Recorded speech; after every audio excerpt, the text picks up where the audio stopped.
Welcome to Tight Talk on Turnbuckles, the premier podcast for all things pro wrestling. Come strap in with Tildy N, Roach Boy Red, and Tony Haro as we dive into this week's AEW news and reviews. We are currently in the middle of a hot discussion about Hangman Page and AEW's future and how things are going. So let's get right back to it. Yeah, we're talking about the AEW power rankings right now and how a lot of it doesn't really make sense. I really feel like this is just kind of a system they throw out there to kind of just like to make their system to make their wins and losses make it look like it makes sense. Yeah. But then I think over everything, story just ends up overpowering the ranking system. I mean, story definitely does, because like we're in a situation where Hangman Adam Page, who's ranked number 1 right now, And on, he has on been the power since he rankings. lost the belt. Yeah, Somehow. is about to go into trios with the Bucks, who are ranked number 2 for the tag team championships. By the way, Wait, the Bucks are? the Young Bucks are ranked number 2 right now. The tag team title, the tag titles, tag title contenders right now are FTR at number 1, Naturally. the Bucks at 2. How? They what? That's so weird. They've done nothing Have but they lose even since they lost wrestled the belt. since they lost the straps? Once and they Wrestle, lost. dude. Wait, hold on. Define wrestle. If by wrestle you mean What? they've been jumped by fucking the Undisputed Elite in the ring, then yes. If by wrestle you mean they've been like jumped backstage and had awkward conversations where they're half flirting with Hangman Page There's been a backstage, lot then of yes, goofy they've shit wrestled since every they week. lost the belts. If Can we by get a new wrestle name for you those mean dudes? what's up? Can we get a new name for the era? Because like they're not in the elite anymore. They can't take. Because really, at the end of that segment, when Hangman comes in, they're like, "Is this the rebirth of the elite?"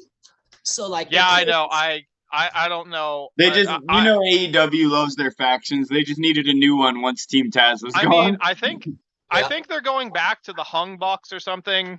I did hear that, actually. A lot of people saying that. So that wouldn't surprise me.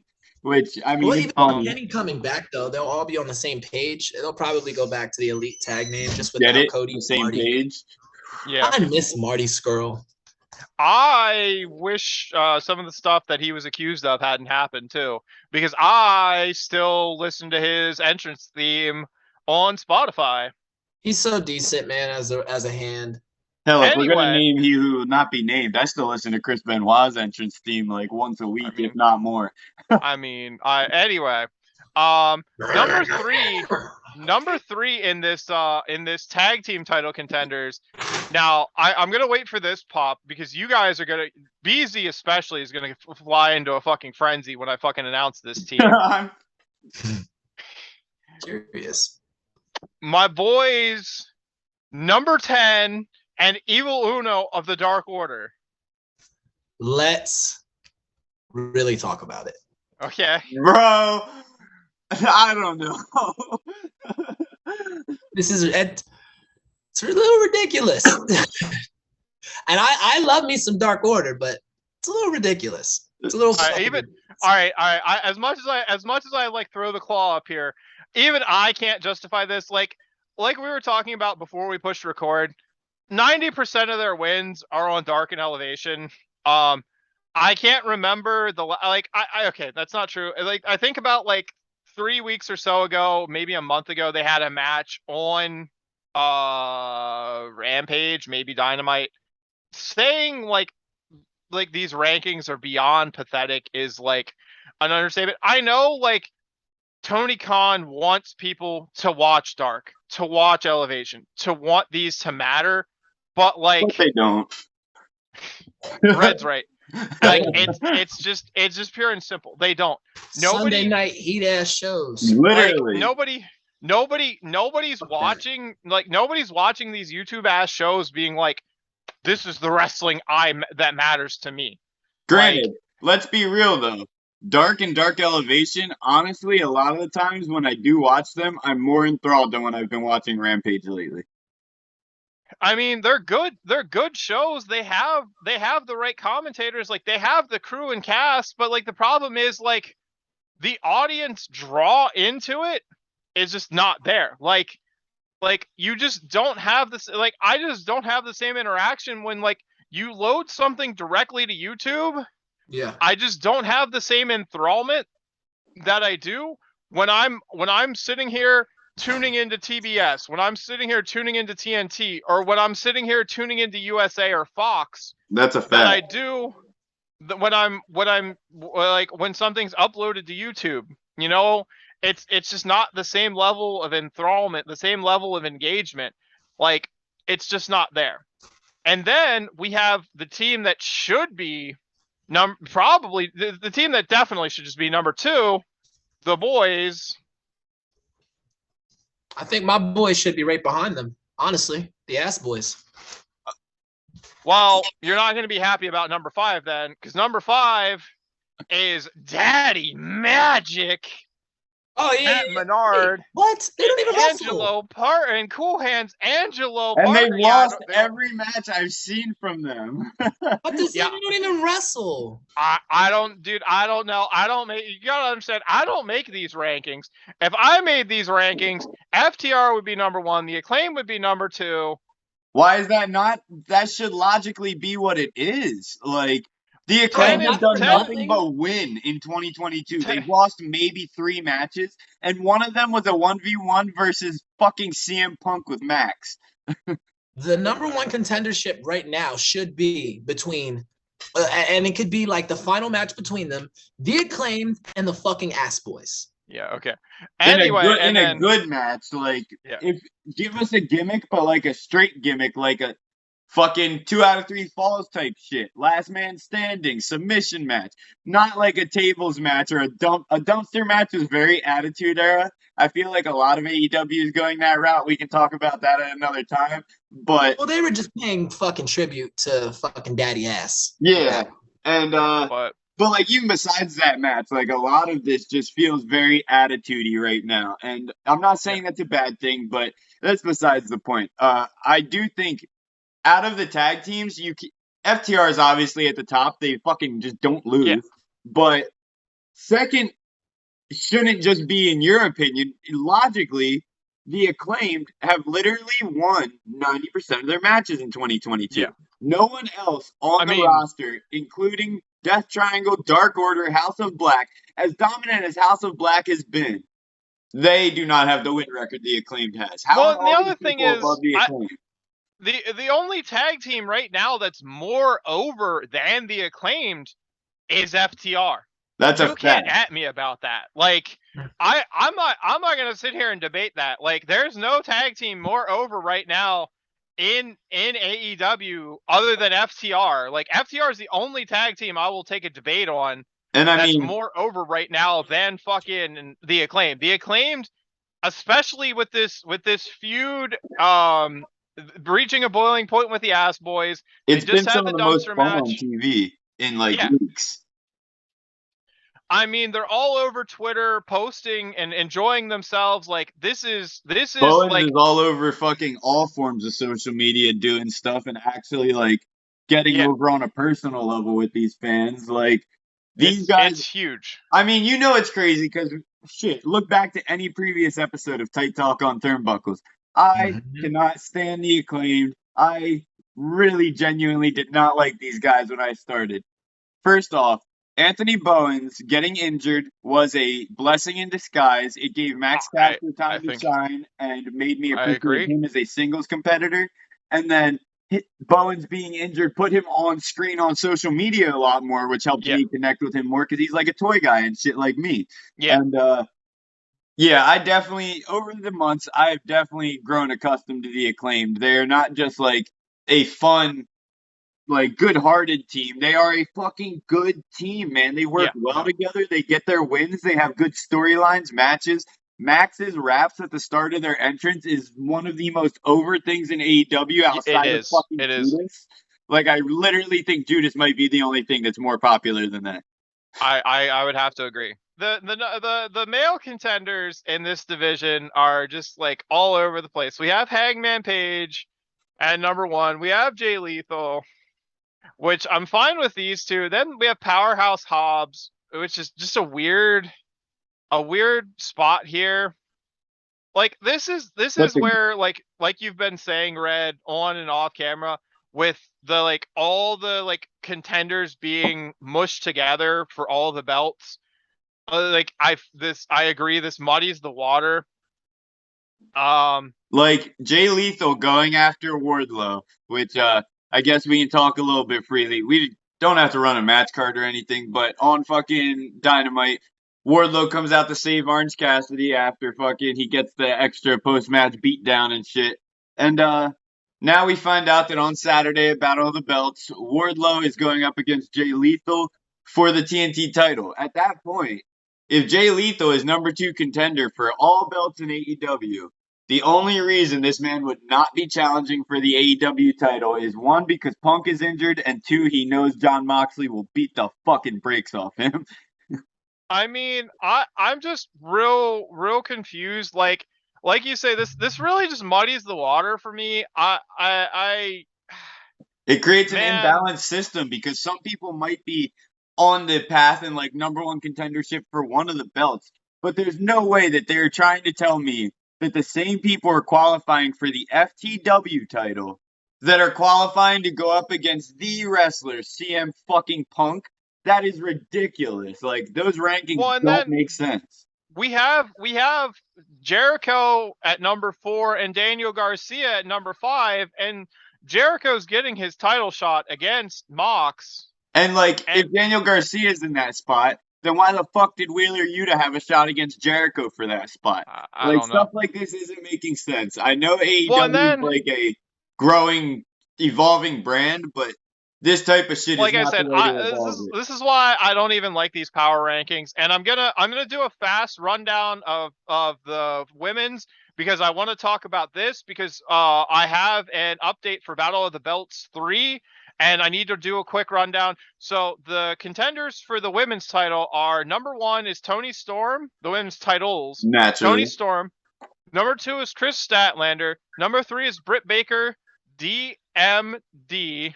Number 4 is Jamie Hayter. Number 5 is Athena. But we have confirmation at Battle of the Belts 3 this Saturday night. Jamie Hayter will be wrestling Thunder Rosa for the women's title. So based on these rankings, the number 4 team gets the fucking title shot. Yeah, basically. And Claudio Castagnoli will be wrestling Kenosuke Takeshita for the ROH World title. Where the fuck is Kenosuke? But does that count? Like, is that AEW rankings then, or is that Ring of Honor? No, that has nothing to do with AEW rankings. Okay. That contendership was previously announced at some point. Fuck me up one side and down the other if I can remember when. Wait, that's tomorrow? That's not tonight? How fucking lame. No, that's we get Rampage and Battle of the Belts. We are getting Rampage, but I wanted to run that through the rankings because we do, like I said, we do have confirmation that Thunder Rosa will be battling Jamie Hayter for the AEW Women's title. And we do have Claudio versus Kenosuke Takeshita, which should be a fucking pop of a match. Honestly, yeah. Saturday night has some amazing fucking matches on the card. I know, this seems like a negative episode of the show in terms of our AEW hype right now, but Jesus Christ. I mean, we're just shitting on the power rankings. We're not shitting on AEW. We just think the power rankings are garbage. It's pure and simple. Yeah, it doesn't make sense. They don't make sense. If story is just going to overpower the rankings, they might as well just scrap the rankings and go the story route. It's a tried, tested, and true format that has worked for fucking 70, 80 years now. I mean, I just don't see I don't see the value in putting this system together. This system is clearly not making sense. I don't like having multiple belts when your top contender it just doesn't make sense. It muddies the water. I just think it doesn't make it clear. The tag teams is one thing, but the tag team division, it just doesn't seem to make sense even for the tag teams, because we're sitting here we can show clear evidence of whose tag team should be where, and like we're not getting that. So I don't even think it works for the tag teams when there's only one set of belts. And like if you add a trios set, like how are we ranking trios? Are we ranking trios on like the individual, like an individual member is winning, so like that trio's elevated? Like how are these wins being affected? So because I know for a fact Chris Statlander's getting wins in her division off of tag team wins. So, you know, all this shit muddies the water. So I don't like wins. I liked the gimmick at the start of wins and losses matter. But now we're to a spot where wins and losses mean fuck all. Because we have a big enough roster where we can make stories.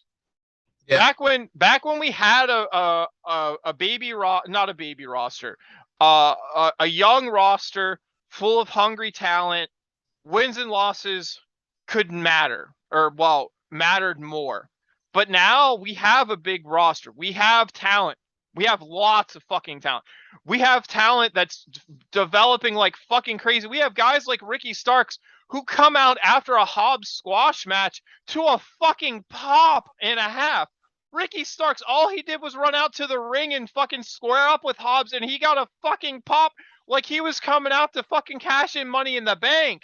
I feel like he should have got a TNT title shot by now. Like Ricky Starks really doesn't lose a lot. And that's my thing. Like, how do the rankings work if they have a belt? Like, since he had the FTW belt, is that why he's not top 5? Because Ricky Starks only lost once, really, outside of the I don't know. division. All I know is fuck these power rankings. I want to see. There's guys I want to see winning belts. I want to see guys like Starks pushed. Fuck TNT title. I want to see Ricky Starks win the fucking world championship. Fucking rocket strapping, man. Fuck, dude. I'll be the one to say it, man. Fucking crucify me. Tell me I'm a fucking AEW mark. Tell me I'm a Team Taz mark. Yeah. Tell me I'm a fucking mark, dude. Tell me I would suck Ricky Stark's dick in the street, dude. I'll do it. Fair enough. Did anybody see that match with him and FTR in WWE? Nope. No. They wrestled FTR and it was him and some other fucking jobber. Yeah, I mean, I think I've seen like a still from that, but I didn't actually see the match. I just watched it yesterday. He has Stark's trunks on and everything. It's just like him now. Like Vince was like, whatever, jobber. So, yeah, but like I said, man, like I'll put him over to the moon, man. Like I'll have him beat Mox, dude. I'll have him beat CM Punk. I don't give a fuck. I'd believe him beating Punk more than I'd believe him beating Mox. I mean, Mox just feels like this fucking unkillable. Yeah, like, he's just a feral bastard. He's from CZW, man. You gotta fucking kill him to keep him down. It really does. It really does feel like that. It really does feel like he's ready to jump through 3 reinforced, like 2-inch thick glass panes to just because mainstream Nick Gage, man. It really do feel like that sometimes. But so. I wanted to talk about a few things from Dynamite, not like big things. But how do you guys feel about the fact that Jamie and Britt have not been on TV? They've not been really like in the ring for like 2 months now for the most part. And then they come back and they're still fucking at the top of the card. They come back and immediately shit on Thunderstorm, which is supposed to be the baddest tag team in women's wrestling right now. I mean, I know how Beezy's feels. Go ahead, Beezy. Go trash on it. Fucking hate their entire women's division. Well, that's a lie. Not their entire women's division. I just hate their world championship. Yeah. I mean, I love Britt Baker. They're all fucking nothing compared to Jade Cargill as far as presentation. I can agree. Yeah, with presentation's only 40% of it, though.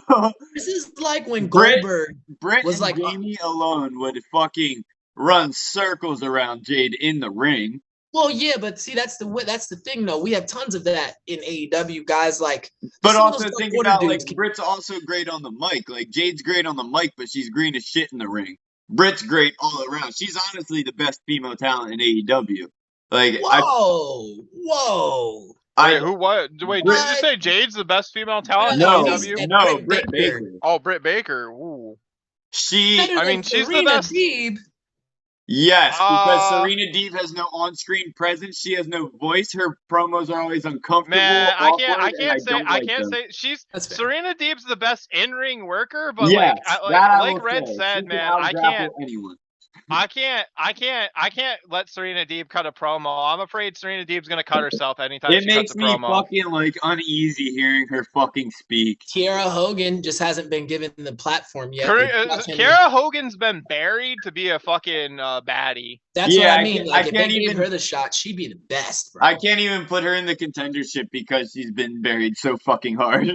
But yeah, overall, I definitely think this match was great. It felt like Jamie Hayter went over a lot, like compared to Britt Jamie Baker. Hayter went hella over, and I think that's why she's getting this match against Thunder Rosa. And I've been saying that for months, man. Like, they were so focused on Britt, and they were so just eating her up. It was so annoying because, like, Jamie Hayter was there in, like, the entire Britt Baker run, showing that she is just as good of a fucking mic worker. She's just as good of a talent, but she just needs that time. And hopefully now, she's going to start getting that time. Because honestly, since Britt lost the belt, Jamie has gotten so many more singles matches. And she's shined every single one. I'm pretty sure she's won every single one of them. And if not every single one of them, I think she's lost like one or two. But yeah, so like it's been like I've been like, and I know the big thing people are waiting for, myself included, is this split between Britt Baker and Jamie Hayter. Because that match, I mean, I'm ready for it. I'm ready. Like, honestly, I'm ready for Thunder to lose this fucking belt. I don't want to say I'm ready for that because I feel like she hasn't had time to do anything. Well, the problem is she hasn't had a strong feud. Yeah, like a lot of her feuds have been, and the chase is fun, but we gotta have a good feud once you're there. And like Toni Storm was her best feud, and now they're fucking tag teaming together. That doesn't even make sense to me.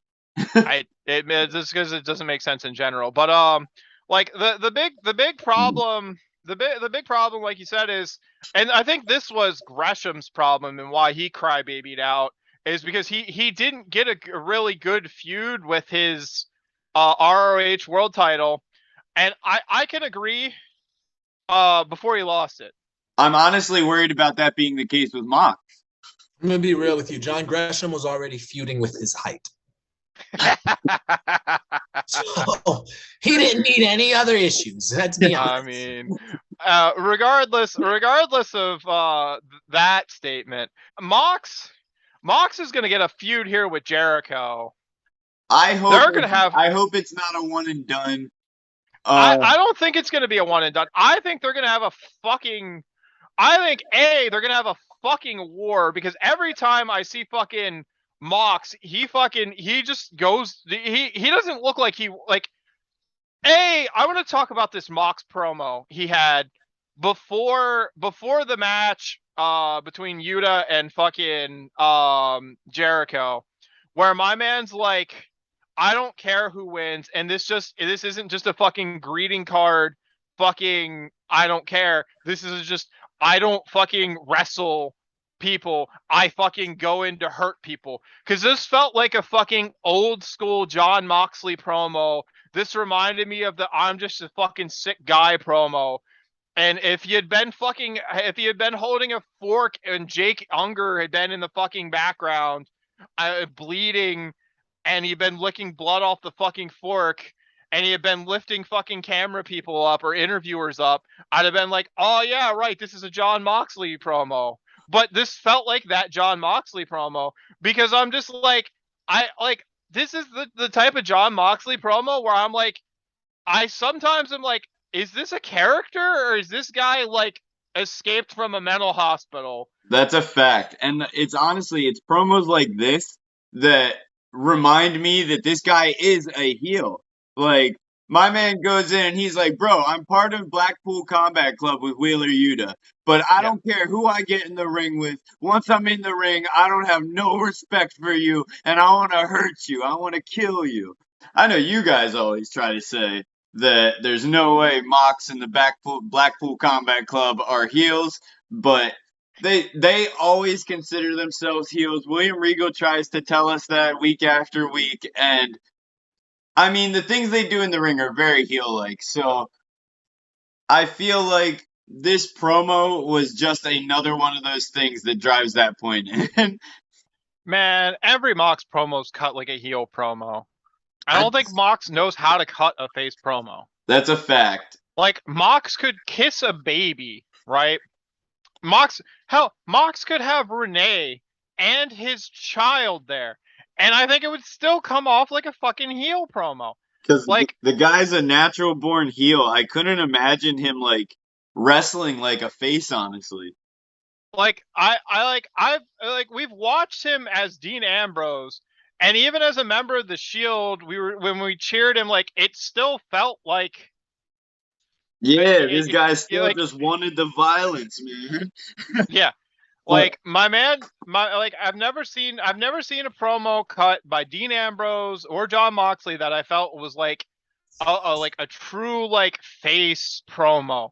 So I can agree to a degree, but like he's still a face. Like no matter how many times William Regal tells me, no matter how many times John Moxley tells me, no matter how many times he licks Wheeler Yuta's or bites into Wheeler Yuta's fucking bleeding forehead, no matter how many times he stabs somebody with fucking skewers from Fujihana or wherever he got them. Okay. Man, I don't know. Heels can be cheered too, man. The Rock, Stone Cold, Bret Hart, they've all been cheered throughout their heel runs. I definitely feel like the Blackpool Combat Club is a group of faces because I don't feel like Claudio Castagnoli can I was ever just be about booed. to say he's the shining light in the Blackpool Combat Club. That guy is a face, regardless of what he does in the ring. The way he carries himself is that of like one of those proud old school babyface wrestlers. The guy is not a heel. Yeah, I was gonna say I feel like, but yeah. Is there anything else before we wrap up real quick from Dynamite we want to talk about? Not really. I guess just like the Undisputed Elite fucking turning on the Buck. Oh yeah. That's we talked about that a little bit earlier in the episode, but there you guys go. Honestly, it's been a slow week in wrestling as a whole. With Triple H at the helm, I feel like there's a lot less drama right now. WWE seems to be back on the mend. AEW, with their weird power ranking systems, even overall, it's still just been. We missed the Christian Cage almost getting run over by Jungle Boy. Oh yeah, and all the memes that have transpired, the JoJo memes, that was funny. This feud's eating up. I gotta be honest, it's kind of like this feud is boring to me because it's unbelievable. Like Jungle Boy just doesn't do it for me. That's why he has Luchasaurus. The feud. I agree with Beezy. The problem is Jungle Boy has a similar problem to Gresham. It's just he lacks a kind of it factor. Like he needs to go to WWE. He needs to go to wherever WWE's hiding Bobby Roode right now. I'm not calling him Robert Roode, and nobody can make me. Not even Bobby himself. Bobby Roode can walk up to me, punch me in my mouth, and tell me it's Robert Roode. I will still say, I'm sorry, Bobby, I can't do that. Anyway, he needs to go to wherever Bobby Roode's hiding, find that it factor, and come back with that. That Christian Cage Matt Hardy match. Did you watch that match? Yep. What did you think about that match? Because I did not. I was not feeling that match. All right, it felt like the Hardy Boys and Edge and Christian without Edge and Jeff Hardy. Like it's exactly what I expected from the second fiddle of both tag teams. Matt Hardy's getting chubby. He's getting old. He looked it in the ring. Christian still looks great in the ring, but there's only so much you can do, and Matt Hardy's getting so heavy that Christian can't throw him around no more. I mean, I think the other thing is like they're both older, so like it's a lot slower of a match. Like they're both, moving slower. It's not, them in their prime. So it's just not the ideal match. So there's that. So that's really, I think, all we need to really cover on Dynamite, because we really hit everything else. We didn't hard cover the Orange Cassidy Jay Lethal match.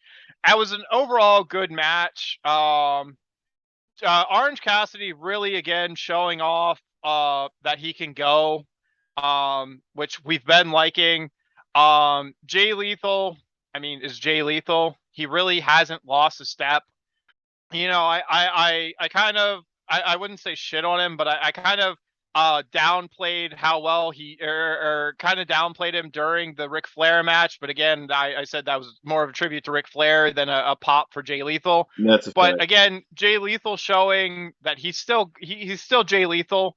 Again, it was a well-worked match. Everything I really wanted from Jay Lethal versus Orange Cassidy. They're really getting Orange Cassidy into a good wrestling groove. He's still, doing kip-ups with his hands in his pockets. It was a really good match. And then obviously the post-match stuff leading into the Wardlow Jay Lethal match for tomorrow night. So, and with that, unless you have anything more to add about that match, I think that covers Dynamite. Yeah, overall, honestly, like we said, any issues we had, they're not big. A lot. They're mostly towards the power rankings and how bad they are as a whole. And like certain wrestlers' bookings, honestly, right now. But that's honestly a whole other episode. I don't even want to get into that today. But any of these issues aside, AEW each week produces at least one show's worth of great content, if not both Dynamite and Rampage. And this week was no different. You can find my man Tony Haru streaming on Twitch every day. A lot of great content. Go check him out on twitch.tv/cloud_Haru. Have some great wrestling conversations, lots of great gaming, and honestly, you're just in for a great time. Then you can go check out my other co-host, BZ, on all forms of social media at ToadieandFantastic. There you can hear a bunch of his great music, including the song you're hearing behind you right now. And then you can pop over to Instagram and you can follow me at Roach the Boy Wonder. There you get updates on this channel. You get some pretty core work, and you can even hit me up with all your art commission needs. We got a lot of big changes coming to the channel soon, a lot of big changes coming to the show, so stay tuned for all that. But until then, you can like, you can subscribe, and you can hit the bell to get notified when we drop another episode of this, Pages, Panels, and Pictures, Roach Boys Comic Corner. You never know what we're coming with, but if you're rocking with us, we're rocking with you. And with that being said, this has been another episode of Tight Talk on Turnbuckles. I have been your host, Roach Boy Red, with my co-host Tony Haru, and till the end, and you guys have a wonderful rest of your day. Don't judge me, don't judge me. Keep your attention where my face is. Don't judge me, don't judge me. You don't walk without sin, so you can't say